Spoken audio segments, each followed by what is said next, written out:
ఈరోజు 134వ అంబేద్కర్ గారి జయంతి సందర్భంగా అదేవిధంగా ఆ మహాన్ బాబుని విగ్రహావిష్కరణ చేసుకోవడం జరిగింది ఓంకార్ నగర్ కాలనీలో.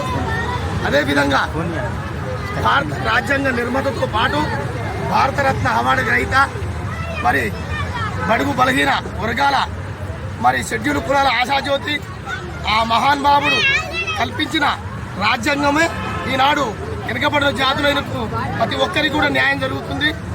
అదేవిధంగా ఈ యొక్క రీసెంట్గా మొన్ననే ఎస్సీ వర్గీకరణ కూడా జరగడం జరిగింది. కాబట్టి నిజమైన రాజ్యాంగాన్ని అమలు పరుస్తున్న ఏకైక మన దేశ ప్రధానమంత్రి నరేంద్ర మోడీ గారి సమక్షంలో మన సుప్రీంకోర్టుకు దాన్ని అప్పచెప్పడం జరిగింది. అదేవిధంగా షమీమ్ అఖ్తర్ గారు ఆ ఒక్క సుప్రీంకోర్టు తీర్పుని అమలు చేస్తూ వారు కమిటీ చేసి ఎస్సీ వర్గీకరణ చేయడం జరిగింది. దానిలో భాగంగా వెనకబడిన జాతులైన మేము అందరికీ కూడా మేలు జరిగే విధంగా కూడా ఒక నరేంద్ర మోడీ గారు ఈ యొక్క చర్య తీసుకోవడం జరిగింది. కాబట్టి నిజమైన స్వతంత్రం వచ్చేట్టుగా మేము భావిస్తున్నాము. అదేవిధంగా వెనకబడిన తరగతులు అంటే అంటరాని వాళ్ళని మమ్మల్ని గెంటేయబడ్డ రోజులు కూడా ఉన్నాయి.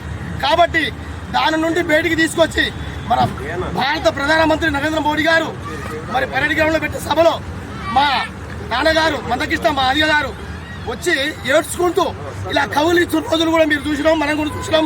కాబట్టి వెనకబడిన జాతులు ఎంత ఇబ్బంది పడుతుంది అనేది కూడా ఈ సమాజానికి తెలుసు.